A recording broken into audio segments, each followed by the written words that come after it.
मुलं रोज रोज टिफिनमध्ये पोळी भाजी नेण्यासाठी कंटाळा करतात. कधीतरी त्यांना वेगळंही हवं असतं. तर आज अशीच डिमांड आली, की मला आज काहीतरी वेगळं हवं. मग काय सकाळी उठून तयारीला सुरुवात केली. फारशी काही नाही, झटपट होणारी रेसिपी बनवली. व्हेज टिक्की. सर्वप्रथम पोहे भिजवून घेतले.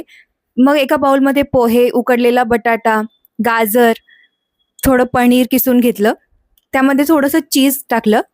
नंतर त्यात बेसन, आमचूर पावडर, काळी मिरी पावडर, हळद, तिखट, बेसिक मसाले ॲड केले. मीठ टाकलं आणि त्याचा डो बनवून घेतला. त्यानंतर त्याच्या मस्तपैकी छोटे-छोटे टिक्कीज बनवल्या. त्यानंतर एका पॅनमध्ये थोडंसं तेल गरम करून त्या सर्व टिक्कीज शॅलो फ्राय करून घेतल्या. दोन्ही साईडनी मस्त खरपूस भाजून घ्यायच्या.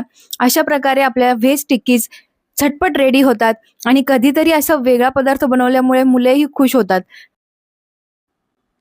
वेगवेगळ्या प्रकारच्या भाज्या घालून सुद्धा तुम्ही अशा टिक्कीज बनवू शकतात आणि टिफिनमध्ये देऊ शकतात. ह्या रेसिपीज एकदम हेल्दी असतात आणि टेस्टीही असतात. विशेष म्हणजे त्यांना बनवायला जास्त वेळही लागत नाही. आता या फ्लेवरच्या मखाण्याची रेसिपीही मी लवकरच तुम्हाला शेअर करणार आहे. व्हिडिओ आवडल्यास लाईक आणि शेअर करा. रेसिपी नक्की ट्राय करा. धन्यवाद.